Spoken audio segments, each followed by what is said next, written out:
Welcome to Season 3 of the Yoga Therapy Hour podcast. My name is Amy Wheeler, and I'm your host. We are so happy to tell you all that's happening in the world of yoga therapy, and we love to find guests from all over the world so that we can share and learn and grow together. Some of the things that are happening in Season 3 that we find so exciting is that not only are we continuing with the free gift that we are giving out every single week in Season 2, and you can see more about that in the show notes. But now we are adding a YouTube channel, and you can see all of these podcasts on video. The YouTube channel is called Optimal State with Amy Wheeler. Some people like to watch video. Maybe you want to use it for one of your trainings. These videos on YouTube will be there for you to use for free. We would love your support. We have opened up a Patreon page that is going to help the podcast flourish and grow. You can help us to expand and grow and create more content for you. And we'd love for you to visit the Patreon page, which is called Optimal State and Yoga Therapy Hour Podcast. So let's go into our guest today, and please nourish yourself, take time for yourself, and really relax into listening to the podcast. Each season on the podcast, we try to listen to what it is that our listeners want, and we adjust and we take away some things and we add other things. So very soon, we're going to be having a short 1 to 2 minute segment every week called The Best of Humanity. With all the difficulties that are happening in the world today, we feel we need to remember all the good things people are doing for each other also. So each week on the podcast, we'll be choosing someone that we saw or heard about that's doing something amazing in the world to help other sentient beings. And we'll just spend a few minutes celebrating how they're being of service through our little series called The Best of Humanity. What we'd like you to do is to dial into this number, which is 909-754-4092, and leave a 2 to 3 minute, that's all, not longer, a 2 to 3 minute audio on the voicemail telling us about someone that you think should be featured in our Best of Humanity series.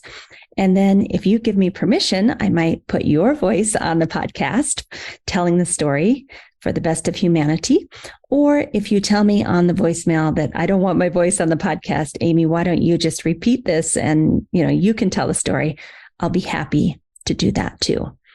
You can call in at any time, day or night. This line is not one that rings. We check the messages on this line, and we really look forward to having you contribute to the podcast in this way, lifting all of us up to show that really good things are happening in the world and that humanity has a chance, and that we as yoga therapists are on the front lines with really wonderful things happening in our field individually and collectively. So join me and be part of the Best of Humanity. Again, that telephone line that you can call is 909-754-4092. And it's the same number on WhatsApp. If you'd like to try to contact us through WhatsApp, you could also leave a message there. Okay. Thanks for contributing. We look forward to this new Best of Humanity series. Today, we're interviewing Mary Tilson from Golden, Colorado, who is going to discuss yoga therapy and 12-step programs for recovery from alcoholism, drug addiction, food addiction, shopping, technology, you name it. We all have these addictions. And this really got me thinking about how most of our addictions, at least the people that I'm seeing and what I've experienced myself, that the reason we turn to the shopping or the social media, iPhone addiction, or the alcohol at night is because we can't cope with the pressures of our lives. Many of you know that I retired in May 2022 from 25 years of teaching at a university. And I have to say the last 2 years of teaching during the COVID pandemic were more than my system could handle. I could not stay self-regulated in a dysfunctional system that did not support its teachers and therefore did not support the students. And so to finally be able to retire from that and go into my yoga work where I have a lot more ability to work with my schedule, I can go to the bathroom when I need to, which I couldn't do when I was teaching. I can go get a sip of water. I can lie down for 10 minutes. I can regulate myself throughout the day. And there's so many people out there that just don't have that ability. Their job does not allow them to take a break or to hydrate or to eat anything. And of course, we end up dysregulated. And then when we get out of balance, the natural thing that Ayurveda tells us is that we crave things that make us even more out of balance. And I can say that those last few years at the university, no matter how hard I tried to stay regulated, I really couldn't. And I think that's something important for us to think about, because Mary has a really important message that self-regulation and the ability to cope with our lives is as much external as it is internal. And of course, we have control over what's going on inside of us, but also we might need to look at our situation and say, is this something that is sustainable for me long term? And the really hard part about that is many of us don't feel we have an out to do anything else because our life and livelihood and family and mortgage depend on us staying in these dysfunctional healthcare systems or education systems or corporate entities that pay our bills. And it's a really tough nut to crack. It's really challenging. So I'm happy to introduce you to Mary. She has so many interesting things to say. She's so humble and willing to share her story. And I'm honored to have her on the podcast.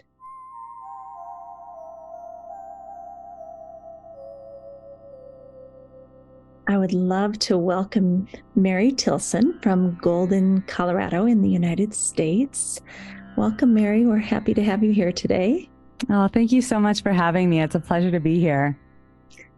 This is Mary and I's third attempt. Both had power outages go out at different times, and I think the universe wanted us to be here on this day together. And, Mary is going to enlighten us about her personal and professional journey around yoga therapy and recovery. So, Mary, take us all the way back to the beginning. Maybe that was like your corporate career. What was going on in your life that kind of eventually led you down this path? Yeah, sure. Well, I'll try to condense the story so I don't take up the whole podcast episode talking about it. But I would say, it started early on. I was lucky enough. My mom exposed me to yoga from a young age, from watching her practice to DVDs in our house. And I would go to classes every once in a while with her when I was a kid, but it never really stuck until in 2010, I was a student at the University of Colorado, and I had been drinking pretty heavily from the time I was an early teenager. And then I started getting more into other substances. And I had a bit of an inner crisis moment, and I ended up leaving school to go home for outpatient treatment for addiction. And during that time, I was completely secretive about it. I had so much shame. I was going to try to figure myself out in this 6 window of time. I took a little hiatus. I left Colorado and went back to Chicago, where my family was at the time. And in the midst of doing this outpatient treatment program, I started going to yoga regularly, going to these classes. I was very fortunate that the teacher in our community was deeply rooted in yoga philosophy and wove so much wisdom into the classes and really created this sense of community. And so I started to feel such a sense of safety and connection in those moments. And I just knew that yoga was going to have a really powerful impact on my life from that time on. And although after that short stint with treatment, I did go back to substances, I went back to school, I continued using, but yoga was this safe space that I could go to. And I really do believe that having that regular practice was what eventually allowed me to see clearly and to recognize that I did have an addiction and I did need to address it. So, fast forward 3 years later, I was back in outpatient treatment. At that time, I was working a corporate career in Chicago in digital advertising. And, it was amazing because as soon as I finished that outpatient treatment program, which was based around 12-step philosophy, I put myself in yoga teacher training, not with the intention of becoming a yoga teacher, but with the intention of going deeper into my practice and, quite frankly, to fill the time that I was previously filling with drinking and, being in all these social environments around alcohol. It was like, I need to fill up this time. And what was amazing to me, I'll never forget, we were handed this very simple overview of the 8 limbs, like in a worksheet. And we start to go through it. And I feel such a strong sense of familiarity. Like I've heard this before. And there was such a strong connection with the 12 steps. It wasn't worded exactly the same, and I could go into detail about what all the overlap is, but I thought surely somebody has made this connection before. This is not just me recognizing this. And at the time, even in my yoga teacher training where, it was intended to be such a safe space to be vulnerable, I wasn't really open about my recovery with the people in that community.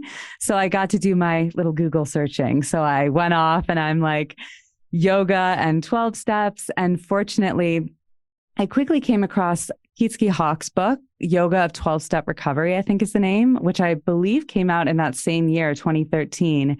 And Nikki Myers, who has become one of the most influential people on my recovery journey as a teacher as well. She is the founder of Yoga for 12-Step Recovery. She's a yoga therapist, a somatic experiencing practitioner. And that really opened me up to the world, this combination of not only the cognitive and spiritual tools of 12-step recovery, but also the somatic piece, which, as you and your listeners will know, is such an essential piece to address when working with recovery. So I continued really exploring that. Interestingly, I had these 2 paths kind of happening simultaneously where I was still feeling a lot of kind of secrecy and protection around my addiction recovery. But fortunately, there was this whole world I was opening up into of yoga therapists and people who were really bringing these worlds together. So that led me to Tommy Rosen, who does Recovery 2.0. Dr. Jamie Modich has written some amazing books like Trauma and the 12 Steps. And, I started to teach yoga and meditation retreats. So I left Chicago and I moved overseas to Southeast Asia. And it took a few years, and I think a lot of people experience this where at a certain point, like the shame that we feel and this privacy and need to protect, like the desire to share and put that out in the world eventually overtakes that. And I've had that conversation with a lot of other teachers and people in the space. So it was a few years in that I led my first workshop combining yoga and recovery work. And it's just sort of slowly evolved from there to the point where now that really is my core focus, is how can I share recovery work and draw on all of these tools that we have available now. Okay, I wrote down about 13 questions in there. I guess my first one is the somatic piece of recovery. Why is that so important? What happened in your body that made you understand addiction and recovery is not just a cognitive problem, but that having embodiment while going through recovery is critical? Yeah, that's such a good question. And I think it's such an important one for people to understand. I really think I had direct experience with it before I recognized what was happening. And it's funny because I remember, like I said, when I was much younger and I went to yoga with my mom, I would hear these things that I thought yoga teachers say, these sort of out there things about emotions living in our hips. And I would just be like, oh gosh, this yoga teacher language, this yoga teacher speak. And that's what's made me, I think that skeptical part of my mind is what has made me so fascinated in learning about how the somatic piece really does relate to this conversation and why it really is so powerful. And so, in my direct experience, I'll say when I really committed to my recovery and I was ready to make the decision to get sober in 2013, and I remember there was a Saturday morning class that I would go to, and the class was strong in a very slow, intentional way. But first of all, I remember that ability to be in my body and be presented, like very confronted with this feeling of wanting to, drop out of the pose and just realizing that I could lean into my breath and that I could really utilize these tools to build a sense of inner strength and resilience and find calm in those challenging situations. So I started to feel like, for one, in my own direct experience, yoga was like a simulation for what I was experiencing off the mat. And I could just naturally feel that I was feeling stronger and more resilient and navigating some of the challenges of life off the mat. And then I'll also say why the somatic piece is so important is because thanks to the work of people like Gabor Mate and Bessel van der Kolk, we know that beneath the addiction, there is, some form of trauma or pain. I love Gabor Mate says, we should be asking not why the addiction, but why the pain. And we also know that trauma is stored in our body. We experience life through our body. And so we can't really leave the body out of the conversation. So I think on the one hand, there's the healing piece, healing what some of the underlying root causes of addiction.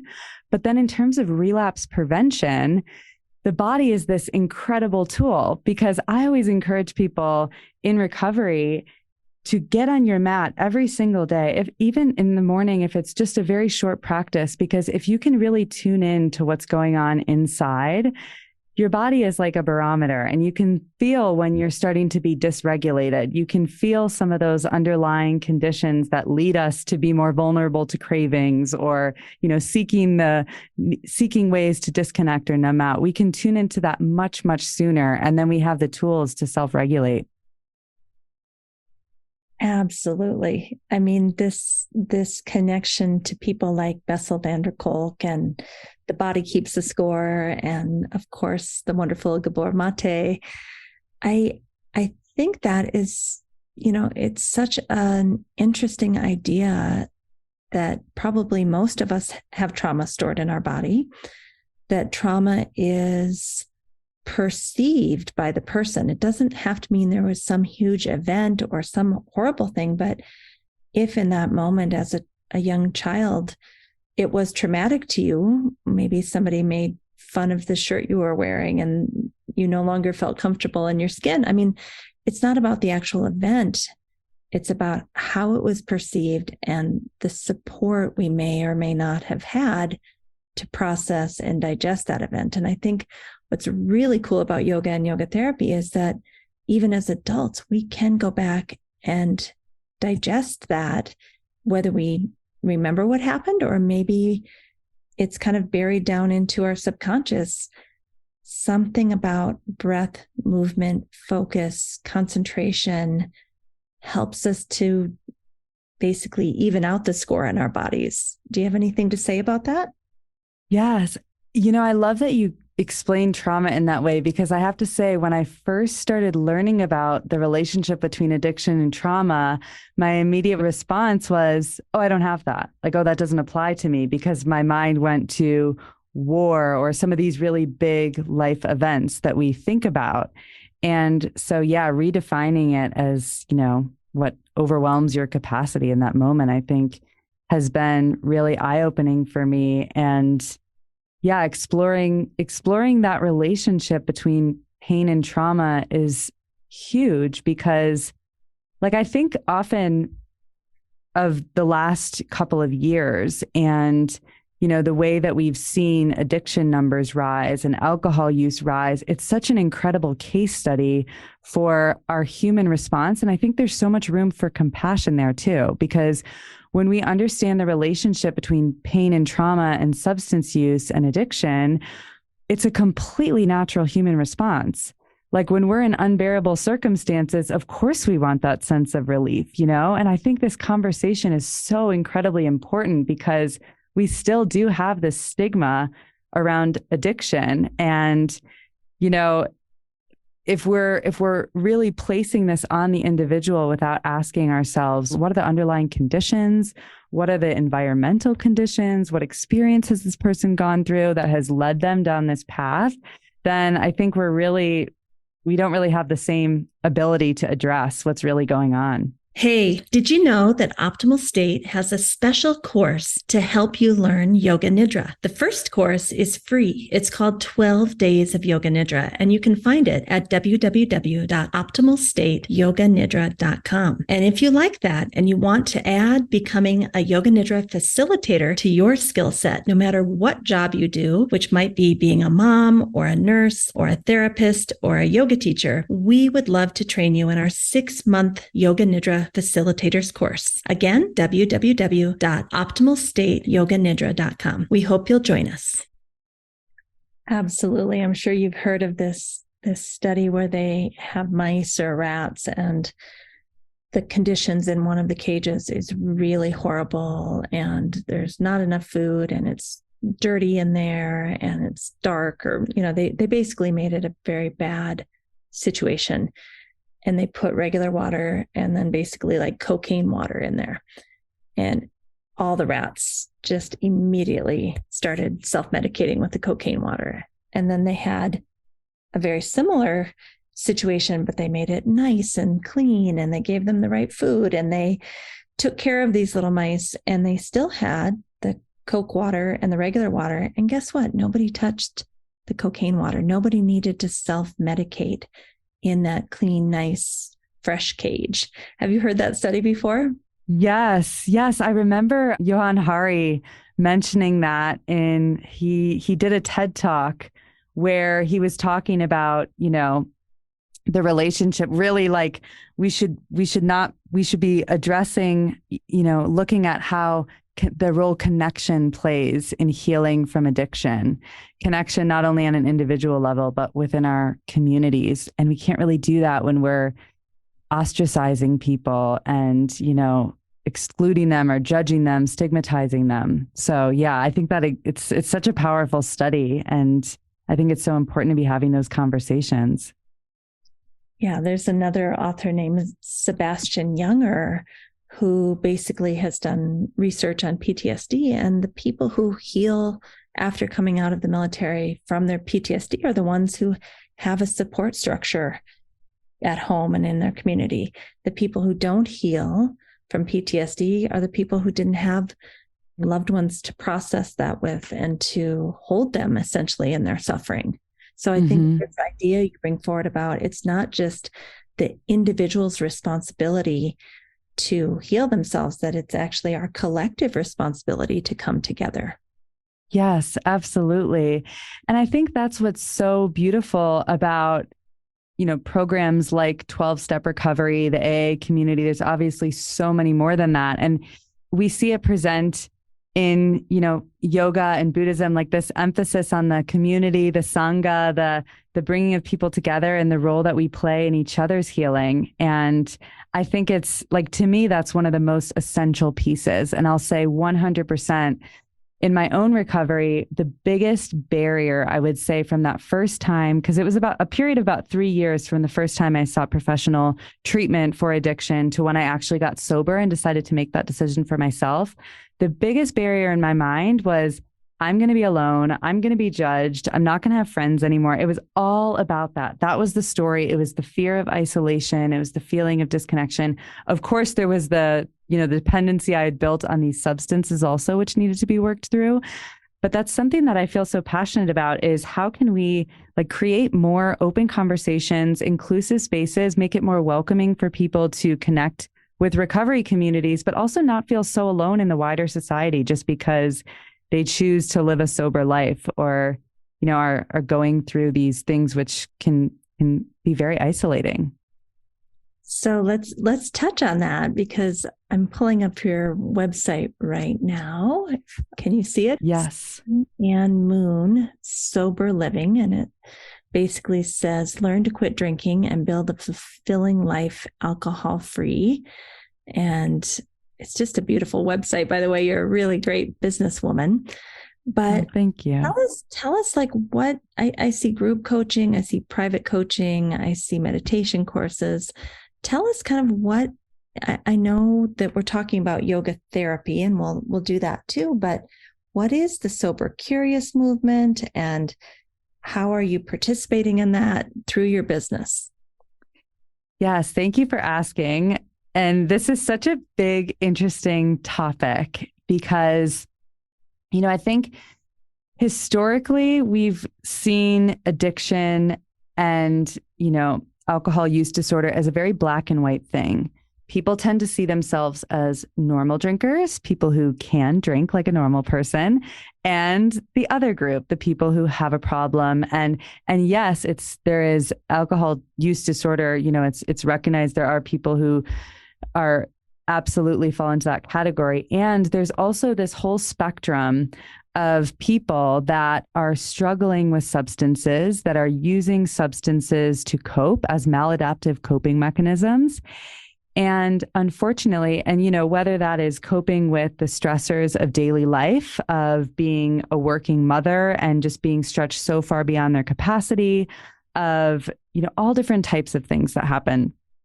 And so my intention with this space was to really create an inclusive, open space to have these conversations, recognizing that on the one hand, AA and the 12 steps have been so supportive in my recovery journey. And I will always encourage people to seek support if that aligns with them. And there's this whole group of people that are, using alcohol in a way that is causing harm in any sort of degree in their life. I mean, what we know about alcohol and the way it affects the human body and the mind, it causes harm no matter how much of it you consume. It's how much suffering are you, willing to accept in your life. But I wanted to create a space where we could both address, the sun and the moon is to both address the challenges, the kind of like the difficulties that bring us into recovery, but also the bright side of sober living, and make that a more open conversation and make it feel a little bit less scary and more approachable for people to seek support. And so in doing that, I wanted to, first of all, the reason that, I find podcasts to be so amazing, like you having one here, is that people can tune in and on a conversation about recovery, for example, which they might be really afraid, as I was, to approach these conversations. You can tune in and listen to two people having a very open dialogue. On the podcast, I have a lot of people that share their personal stories of recovery and get really honest about, all the highs and lows that have come with it, share resources and tools. So I wanted people who are kind of in a place of still being very curious and maybe not willing to openly talk about it or address that they have something going on to be able to tune into those conversations. Also have a safe space for people to join meetings. So I host meetings where we always start with a meditation and breathing practice, tuning into our bodies, and then time to discuss and share our experiences. And then I also have a more in-depth course that really takes people through an education on different core pillars of sustainable recovery. Okay. Did you get business coaching? Because you have it figured out. I see people in our Optimal State Business course 3 years later, not able to put these kind of chunks together that are so supportive of the pain points of the people you're trying to serve. Oh, well, thank you. I think it's, and I'd be interested to hear your perspective on this too, but what's been so natural and made this so easy is that I can identify so directly and clearly with the mindset. Like the person who's just tuning in and listening from a distance and is never going to hop on the Zoom call, never have their face shown. Like I know that person because I was her too, And it's like these different stages. And I think once you can identify so clearly with that, it's really easy to say, oh, I know what this person needs. Yeah, and I love that it came out of your own honest exploration of your own suffering. I think that's how people like Nikki Myers and Tommy Rosen, and they've come to these really amazing ways of being service to the world because they let go of the shame and said, here's who I am. Here's what happened to me. I'm here to be of service to you. And that actually takes a lot of courage. And it's not easy to admit that I too was at rock bottom. I remember hearing Nikki Meyer's story at the Symposium of Yoga Therapy Research Conference that we have. And she just laid it out there. And I think everyone's jaws dropped, like, wow, she is a very honest, courageous person that we all admire. Oh my gosh. I cannot say enough positive things about Nikki. And I completely agree with you. Her introduction, I could listen to her introduce herself. And that in itself is so healing because the way that she does that is, she says, I'm Nikki Myers, an alcoholic. I'm an addict. I'm a survivor of sexual assault. And I'm an MBA and I'm the founder of Y12SR. And she just owns the whole story. She owns all of it. And I think that in itself, just seeing someone who can fully own all sides of themselves is really what the healing journey is all about. And I actually remember being in a training with her once where she had us do this practice where we were kind of identifying these different parts of ourselves and just body tracking, like noticing how our inner kind of physiology changed as we shared different parts of ourselves. And for me, like, I never thought that I was going to be able to openly talk about being a yoga teacher and being someone who struggled with addiction and used drugs. I thought it was like the idea of those things, holding space for both of those in the same conversation it was like I could feel myself, like my heart racing and my breath getting shallow. And so to just notice that shift, I remember her saying, like, I could say that I've been a commercial sex worker with the same inner feeling as telling you that there's a Toyota in my garage, and she meant it. And I just thought, wow, like that is what these tools can lead us towards, is that absolute integration of self and just feeling so accepting and okay with ourselves. And that to me is what's so incredibly inspiring. It's not really like the symbol of perfection that we sometimes see or tend to kind of idealize with what yoga is supposed to give us. To me, it's like being in the energy of people who are so accepting of themselves is inspiring beyond belief. Radical self-acceptance, Yes. And I always cringe a little bit when a yoga therapist or a yoga teacher kind of shows up as perfect and is on the pedestal. That's not true. Right. We've all got those little demons in us and we all have our, stuff going on in there. I just don't trust that anyone is enlightened. So yeah. And in my experience, like I feel so safe in the company of people who have accepted themselves and are being really honest with who they are. And I mean, we obviously don't need to expose all of ourselves to every single person on the street, but there is a feeling of like real, genuine connection and safety and non-judgment in the company of somebody who's not placing that judgment on themselves or feeling a need to, hide certain parts of themselves away.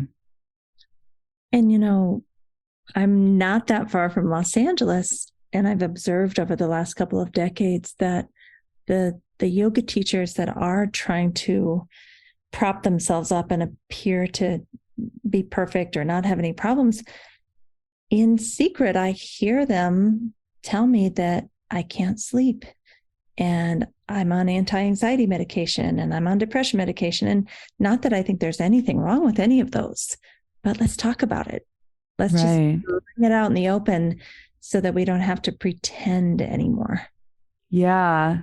There's a quote that says something like shame can't survive in safe spaces, to be And that's really like, again, to me, one of the most healing things was being in recovery groups, being in group therapy, being in recovery meetings, and just hearing stories and really seeing myself in these stories in all different types of people, all different walks of life. It doesn't really, like, addiction does not discriminate. It doesn't matter. It doesn't really matter where in the world you're born, what your career title is. It doesn't discriminate. And sometimes we actually need to hear that and be in those spaces and allow that to be like, it's one thing. The idea is one thing, but to actually go and sit in meetings and hear those stories and be reminded of that and experiencing our shared humanity firsthand is incredibly healing. Yeah. Shared humanity. That's it. So earlier you talked about this kind of 8 limbs worksheet that you were like, wow, this seems so familiar. And in your mind, it was kind of tied into maybe the 12-step program. So first question I have, had you heard that the Oxford group who came up with the 12 steps actually studied with Vivekananda? So that's something that I learned through Nihi's training after I started to dig a little bit deeper. That's something that I started to learn about, that there actually is this connection, that it's not just some fluke, but there is a direct relationship, which is incredible. Yeah. So what were some of the things in the 12 steps or the 8 limbs? What were some of the things that were just like, oh my gosh, this goes together? You remember way back then? Oh, yeah, definitely. I think one of the really big things is this idea of spiritual surrender.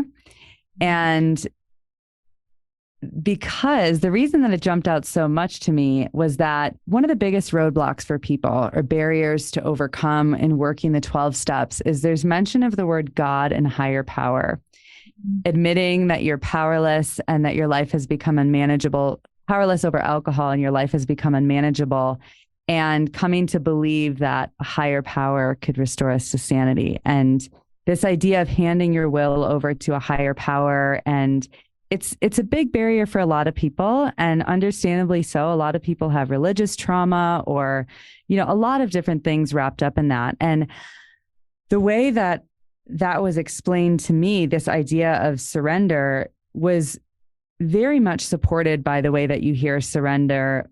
This concept explained through yoga. Also, Buddhist philosophy touches on it too. We were starting to have some in-depth conversations about what does it mean to surrender to something that's beyond our control. Not that we as humans are powerless, but the absolute power that comes from surrendering when you really are outside of your control. When a situation is beyond your control, to surrender, there's actually a huge amount of power and wisdom in that. So I thought that there was those conversations happening, in both of those spaces really supported each other. And that was a huge similarity because I fortunately had a great mentor that helped me work through the 12 steps, because my first interpretation and seeing the word God, it's not that I was opposed to the word God, but I associated it with Christianity and the church. And while that was in some way part of my upbringing, I didn't really have such a strong connection to it. So it was like, that seems like kind of unstable foundation to put my sobriety on, because I don't have this amazing relationship with God yet, So I think that was one major piece that jumped out to me right away. Also, how that progressed then, because a lot of people get stuck in that gap of, okay, I'm supposed to surrender to this thing that I don't even really think exists, or how did you get over that hump before we go any further? Do you remember? Yeah, I do remember it. Well, I think the first thing was I started to recognize that, and I recognize this in myself and in the stories that I was hearing in the recovery rooms. People would talk about this moment, the spiritual moment, divine intervention, whatever you want to call it, that moment of awakening where people just come to clarity. And you hear these miraculous recovery stories of somebody who has been addicted to heroin for 10 years and crack, and everyone around them thinks their life is hopeless. And, they've had all these tools and resources come at them. And there's this area, we know certain things that work, right? For addiction recovery, we have all these different tools. And then there's this space, there's this mysterious space. And that is what I'm so moved by. And that's how a lot of people, when we talk about the word God, some people call it, the great mystery, higher power, goddess, whatever, the universe. And that always really fascinated me. I was always so moved when I would hear these recovery stories. I just felt like there was something else that was just so beautiful and unexplainable. And another key thing was that somebody said to me, God doesn't have to be what you thought it was previously from the church. Why don't you look to nature? And I didn't really get what they meant. I mean, I didn't really have such a relationship with nature. I was living in Chicago. I was working in a cubicle in a high-rise building under artificial lights. But I'll say, like, months later, after I got sober, I went on this journey to Southeast Asia. And I will never forget, I was doing this 21-day trek through the Himalayas called the Annapurna Circuit. Mm-hmm. And I had this moment, and I will say moments because it's continued to happen, of just absolute awe and, feeling connected to something so much greater than myself. And I think higher power for some people is nature. It's those spiritual experiences in nature. It's, it's contemplating this idea, like, how does the tiny seed turn into the giant oak, that universal intelligence? It can be so many things. And I think, this conversation about spirituality, it really is deeply personal. And it's something that we all need to kind of explore and be open to for ourselves. So I know that's not a direct answer, but I hope that helps. It is. And I think, when we go back to the Vedas, God was nature. It's kind of like full circle to what the original intention of yoga and a yogic lifestyle and the Indian philosophies were about, right? That this idea of a personal God who's somebody, in the sky with a white beard that we can ask for, certain Christmas presents, like that's a pretty recent invention in human history. Exactly.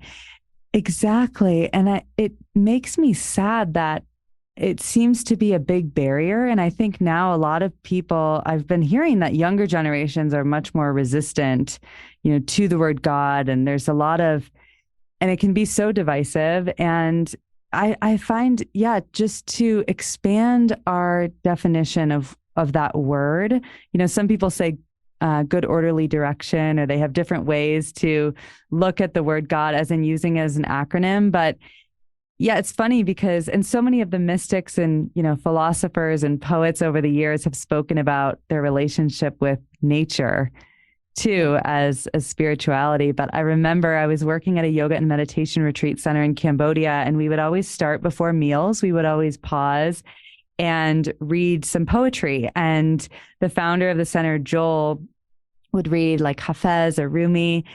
And I remember a lot of the poems had the word God. And I always kind of looked around and I was trying to scan what people's reactions were going to be, because I was always aware that that word is so charged for people.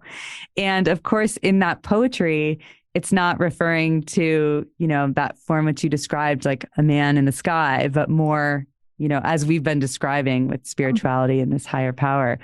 But it is a very interesting topic that I love to open up conversation about, because I think spirituality can be so healing, and developing a relationship with a higher power can be really, really healing.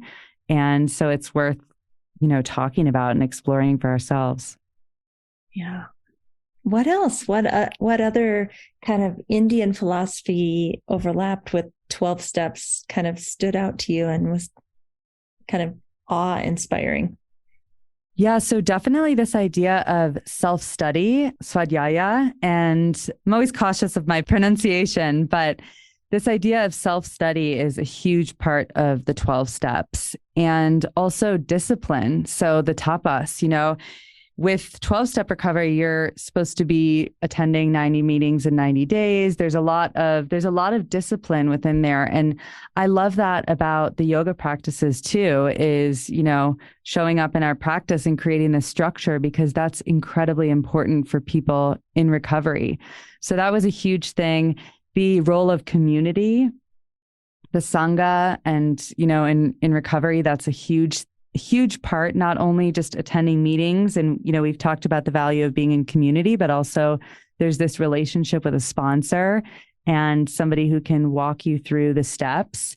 Mm-hmm. And this idea of service as being a core piece of your own healing and your own path to liberation and freedom from addiction, this role of service. So those were the biggest things that stuck out for me. And I would say that more and more layers keep revealing themselves. And what I love about both yoga philosophy and 12-step is that we are allowed to define those for ourselves. Like, Mm-hmm. it's not this dogma that you have to see it this way, or you're a bad Christian, or you have to see it this way, or you're a bad yoga person. The journey is where it's at, the exploration of that self-reflection and who am I and how do I want to show up and where have I disappointed myself and where would I like to go in this life? Like that's what we're doing. Absolutely. And that there's no endpoint. So within the 12 steps, you don't end at step 12. Recovery is always spoken about in the present tense. It's a continuous process. It's something that we do daily, and we have practices throughout the day. And it's the same with yoga. We don't really get to an end point. Well, most people don't on there.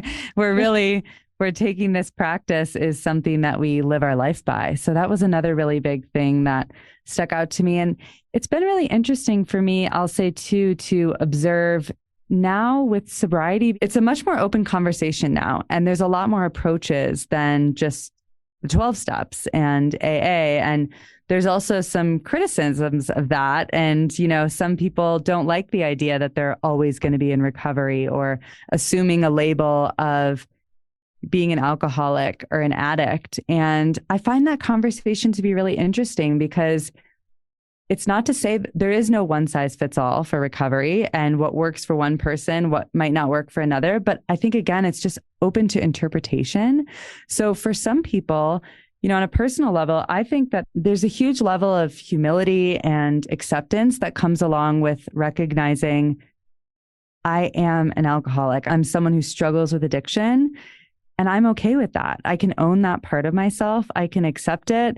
I can, it's that idea of surrender. And I'm not going to keep trying to moderate. I'm not going to keep testing the waters as something that is proven so clearly is not working for me. And instead focus on what I can control. But for other people, that is a complete barrier to getting sober and healing. And so, there's other paths for that person too. Mary, do you think it's possible to have that humility and know that certain things in this world are just not going to work for you in this lifetime, and also not become over-identified with being an AA or over-identified with being an alcoholic, as if that is such an important part of your being that it's limiting you? Can you have both? Can you have the humility and this inner knowing that you are all expansive, awe-filled being? Yes, absolutely. And it's a really big conversation right now. Some people now we're kind of moving away from this word alcoholic, and people are focusing more on like the term alcohol use disorder and not really assuming labels and limiting. And I was actually just listening to a really interesting talk between Gabor Mate and Rich Roll. And it was interesting because Rich Roll comes from the perspective of somebody who's been in AA, and he does find value in that label and identifying as an alcoholic. And Gabor Mate's position was that, assuming that label and placing that identity on someone is less beneficial. And I totally see both sides. And I think that you can absolutely, I'm not someone to say, you must call yourself an alcoholic. You must realize that you have a problem or you're in denial and you haven't integrated all parts of yourselves. Absolutely not. I think that, again, it kind of goes back to that conversation of recognizing if we can just ask the honest question to ourselves, like, why am I using this substance? What need am I trying to fulfill? What am I trying to numb out from. And if we can just be really honest with ourselves, then we can we can still experience the same healing. We can still free ourselves from this substance. We can develop more effective ways to self-regulate and move through the challenges of life. And we don't need to assume any sort of label. So I think again, it's really important for us to just be open-minded and ask what works for people. I love what you're saying. I remember as a university professor getting older, and every year the 17-year-olds are coming in, and it was getting to the point where it was just too much for me. Like I just couldn't keep up with that much prana. And I was starting to get in chronic pain and going to sugar. And instead of beating myself up for having the baked good at the end of the day, because I was so depleted and needed something to even get my blood sugar up enough to drive home, I did exactly what you said. I asked myself, even though I say I don't want to eat sugar, and then the next day I end up with sugar, what is the underlying unmet need? And I was really able to have some compassion for myself those last 2 years, that I still needed that job for healthcare and I still had to push through it. And I ended up eating sugar almost every day because it was the only way I could cope. And the true root of the problem was lack of self-regulation in a system that didn't support me to have self-regulation. You know, teaching 8 hours straight with nothing to eat or drink or time to go to the bathroom, most people would get out of regulation, right? Absolutely. So I feel like when I accepted that this is not a personal moral flaw, it's not that I don't have willpower, but I'm in a sick system that I need to stay in for 2 more years. And then finally last May, I was able to separate from that. I think there's so many nurses, so many doctors, so many teachers, so many stay-at-home moms, as you said, that the environment that they're in is unsustainable and the coping mechanism is addiction. And we can't just take away the coping mechanism and think things are going to be better. You can't just take away the alcohol. Like, you've still got the problem. What do you think of that? 100%. I think it's really important to acknowledge. And, you know, I always do with people. It's like, I completely understand why people who are completely stressed after a long day of work, taking on way too many responsibilities than any human possibly could, while also getting enough sleep and being properly nourished. Of course, I understand why the first thing that they want to do is go home and pour a glass of wine, because in the moment, it does work. You know, I don't promote it, but for that short window of time, it's just the very unfortunate thing about that is that we know that the way that alcohol impacts our brain chemistry, it actually produces anxiety in the long term. You know, it offsets that balance in our brain. So we are more on edge and more anxious. And so I think compassion is incredibly important, and understanding the why behind why we drink. And it's not just, you know, another reason that that's so important is because you could remove the substance in that situation, and if you don't address the underlying reason, it will just be another coping mechanism. You know, some people they remove alcohol from their life and then they become addicted to work, and it's celebrated by our culture. Unfortunately, workaholism is something that you actually get rewarded for, but it can be detrimental to your health, or it's transferred to disordered eating or whatever that might be. So, you know, like you said, the compassion piece and understanding how we got ourselves in this position. And, you know, the other amazing tie-in between these ancient practices is that they've been saying, you know, describing these afflictions and these very human conditions for thousands of years. This is not something new to us, you know, these attachments and cravings, and it's not new to our modern world. That's what really amazes me. And there's so much room for compassion there too, right? Because it's like, this is being human. Yeah. I'm just loving this conversation. So do you mainly work with individuals? Do you work with groups? Do you go on retreats? Like, what is your modality that you help people do this kind of self-analysis and deeper understanding of what their coping mechanisms are, and how do you unpack it? Yeah. So Prior to the pandemic, before borders closed, for about a little over 6 years, I was traveling around full time teaching yoga and meditation retreats and facilitating those in natural environments where people could reconnect with nature. And we do daily yoga, meditation, some workshops around the philosophical piece and all of that.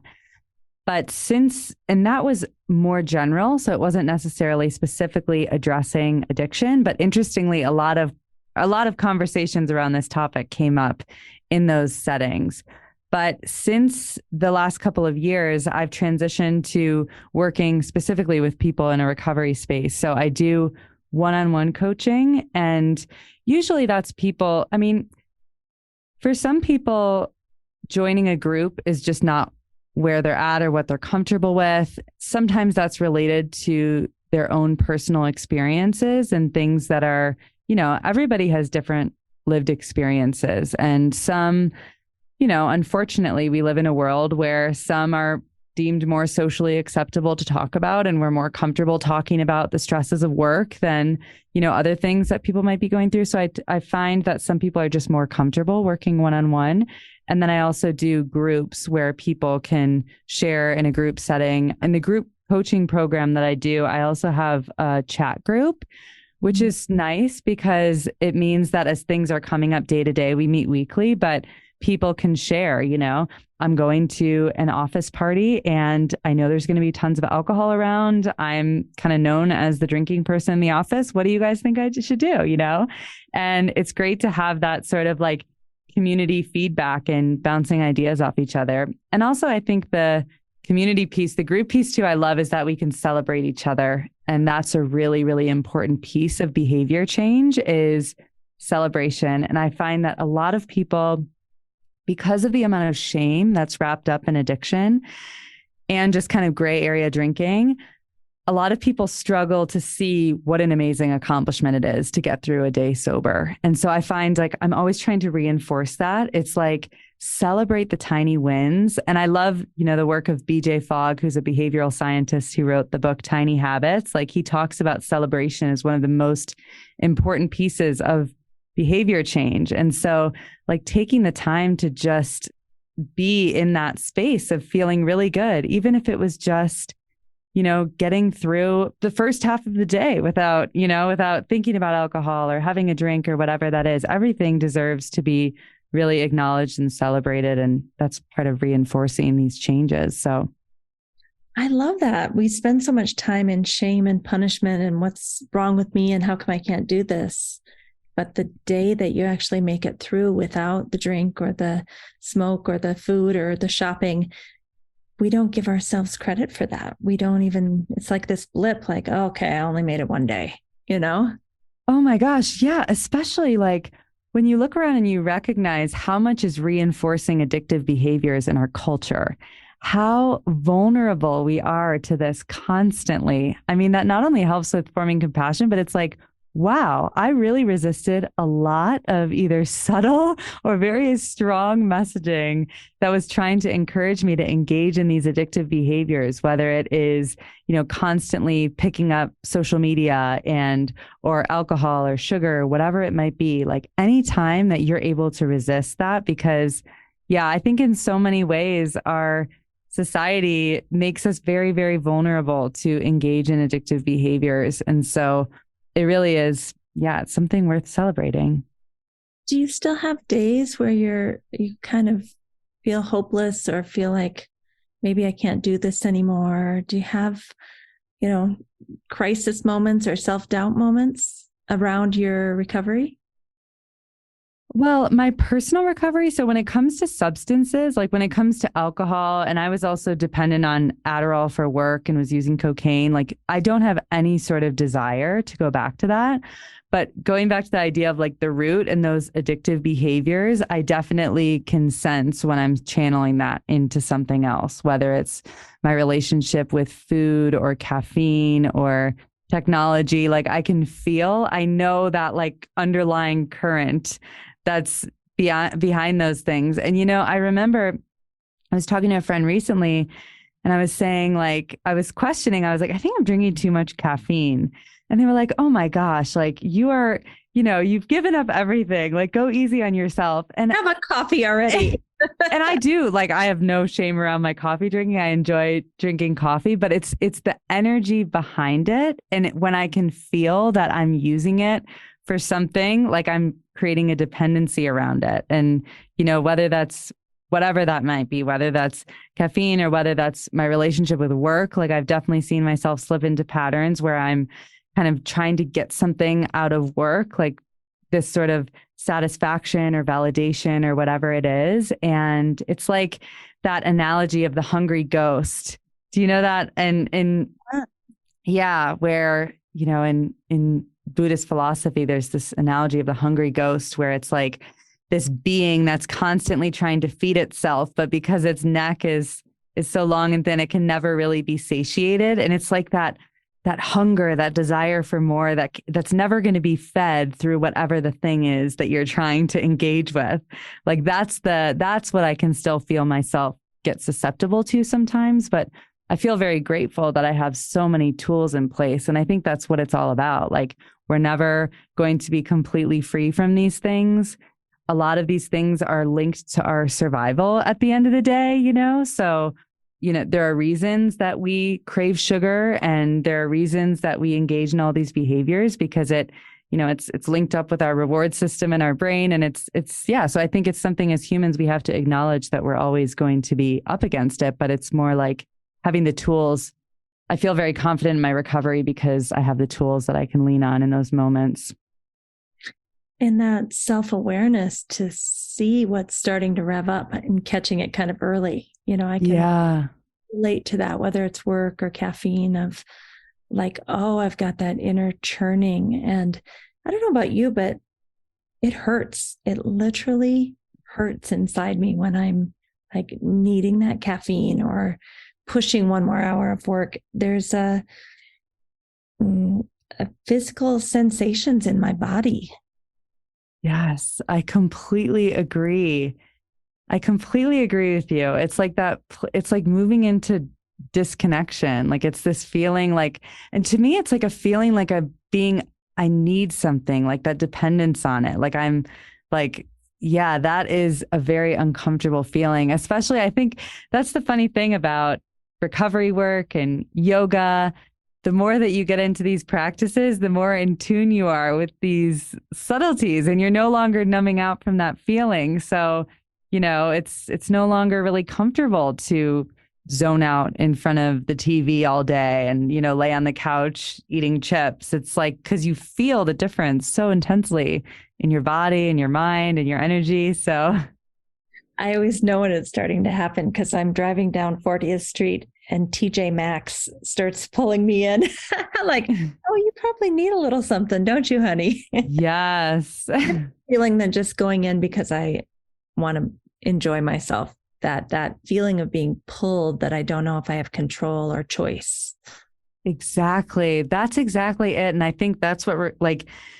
Moving away from addiction, it's about having freedom and the power to choose. Like, I'm definitely not someone that is like, you should, not engage in any of the pleasures and joys of life. Like, I'm not anti-shopping. I use social media to stay connected with my friends. Like, I use technology. I'm not for like, go move in a cave somewhere and meditate all day. But I think it's having a healthy relationship and feeling a sense of freedom, because that's the gift of this practice is freedom to choose. Because we know what it feels like when it's like, we're overindulging in chocolate cake or something. And it's like, okay, I've gone way overboard and I don't even know why I'm doing this anymore. I love Tommy Rosen's definition of addiction, and Dr. Judson Brewer, who's a neuroscientist who uses something similar, but it's basically continuing to engage in a behavior despite adverse consequences. So it's like, we know that, the compulsive shopping is actually it's no longer like getting that extra item we need in our closet, or it's just, there's a negative outcome, but for some reason, like there's something else that's driving us to do it anyway. And really getting clear on what that thing is where the freedom comes from. Because then we can actually satisfy that need with something that actually works for more than 5 minutes. And as I'm hearing you say this, I mean, it even applies to codependency when our thing that we need to do to feel better, think it's going to make us feel better, is controlling somebody else's life. Right. Mm-hmm. I remember I went through a year of coaching around codependency around a family member that was living with us. And I realized, oh, this is the exact same thing as any other addiction, but now I'm addicted to controlling this person.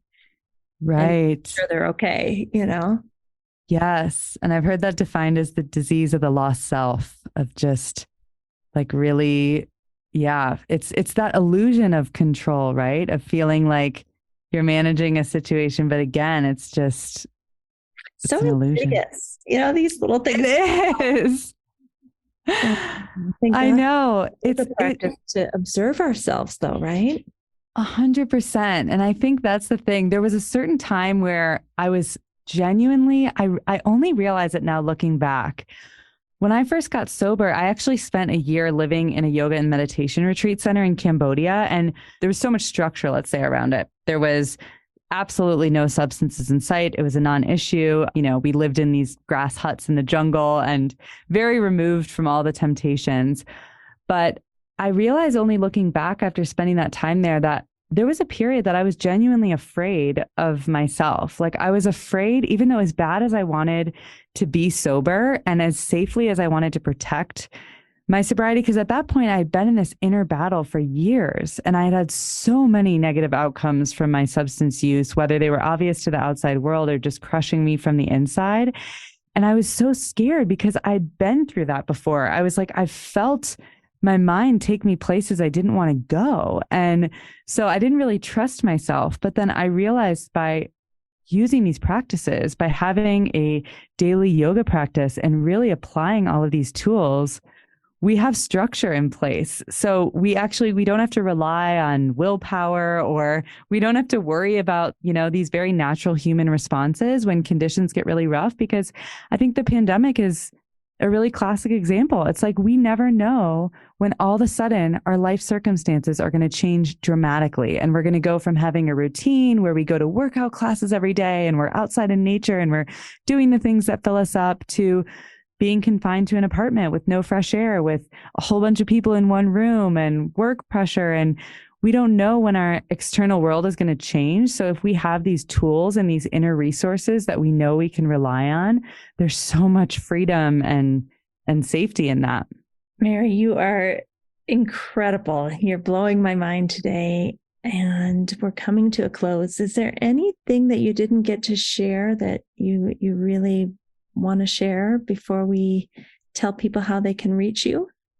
Well, first of all, thank you so much. I admire the work that you're doing so much in this space. And I think it's such a gift to have yoga therapy. It's, I think, one of the most important tools that probably is not being utilized anywhere near as enough as it should be in the addiction space. So thank you for allowing me to come on and have this conversation. And the only thing I'll say is, for anyone who is, questioning their relationship with substances, with addiction, is to just stay really curious and open, and don't feel like you need to put yourself in a box. Don't feel like you need to make a definitive statement about the rest of your life today. But if you can really stay curious and open and use these tools, I think that, there is so much that we can gain just from applying the tools of yoga therapy. So yeah, that's the biggest thing. And just knowing that you're never alone in it, that support is always there, and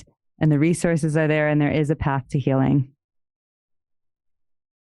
So I'm bringing up your website again in case anyone would like to work with you privately or join in one of your groups, or you have a podcast. Tell us about your podcast if someone wants to dip their toe in a little bit without a lot of upfront commitment.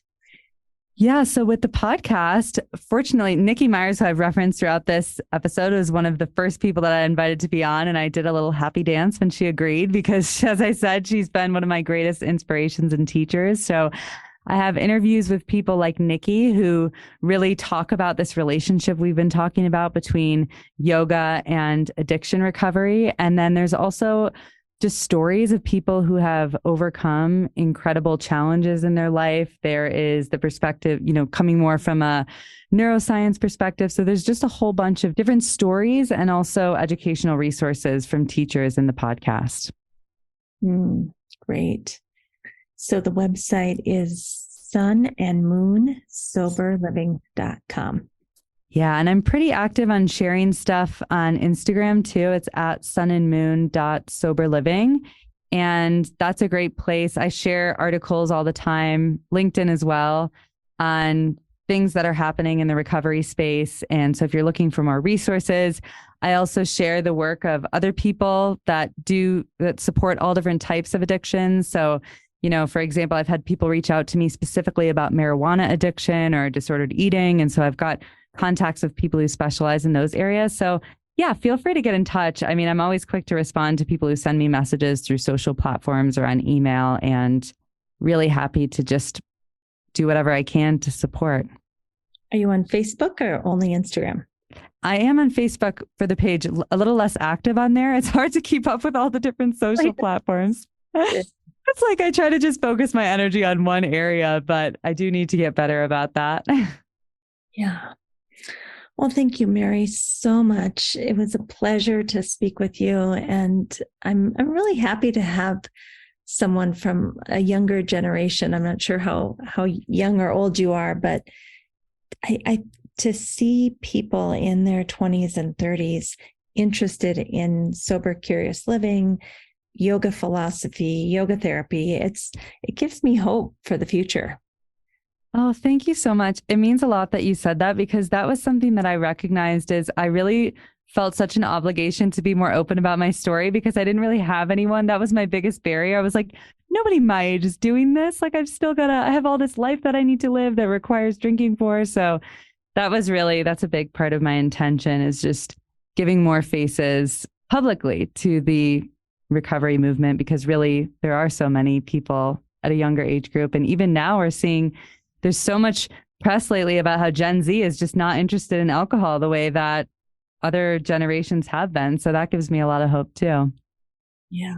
And I can think of so many people that have a child or a nephew or that are looking for something exactly like this. So I'm really grateful that you are leading this movement and offering your suffering to humanity to be transformed into service to others. So thank you.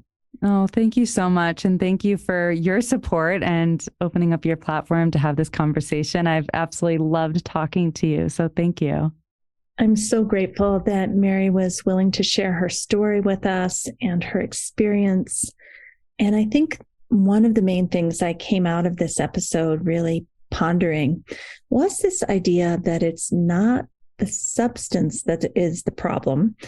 It is that we are trying to cope with some unsustainable part of our lives, and therefore we need a substance to do that. And if we shut one substance down, just like a whack-a-mole, another substance will probably pop up. And that the ultimate goal is to have the freedom to choose. Am I choosing to have this glass of wine because the taste will be enjoyable and I will feel like I'm having fun with my friends and it's a little treat? Or do I have to have that glass of wine to settle down from work and to cope? And then the second one comes down a little bit too smooth and I have a headache the next morning, and then repeat day after day because I just cannot cope with my life. Those are two very different situations. So it's not the substance itself, it's our relationship to that substance or the link we have. And are we able to link and delink at will? And that's the freedom. That's the freedom we're looking for. So I hope you enjoyed this episode, and we will see you next week. Please don't forget to sign up for our newsletter mailing list, where we give you a free gift every single week. It's usually something that the guest has been talking about, like a book chapter or an article or an infographic. Check out the show notes for that. Thank you for listening today. Don't forget, we have a new YouTube channel called Optimal State with Amy Wheeler. We also have a new Patreon page where you can support us to bring you the most excellent content, and that is Optimal State and the Yoga Therapy Hour Patreon page. Also, you could write us a review on most major platforms that host podcasts. Give us 5 stars if you appreciate the show and tell us what you love so that we can do more of that. Finally, we support several nonprofit organizations through this podcast. See the show notes to understand how you can help. If you'd like to be a guest or a sponsor for this program, contact us at the email welcome@theoptimalstate.com. welcome@theoptimalstate.com. And finally, a special thank you to our team here at Optimal State. We are truly a global family. George Mantuan, one of our executive producers. Adam Satchel, senior media producer and sound engineer from the Philippines. Krishna Panchal, a producer from Canada. Modupe Abdullahi, who does the show notes and is an editor for us from Nigeria. And Peter Morley, who wrote and produced the music for this show, who lives in Australia. Find more about Peter's work at www.zenmusic.biz. Thank you for listening. We'll see you next time.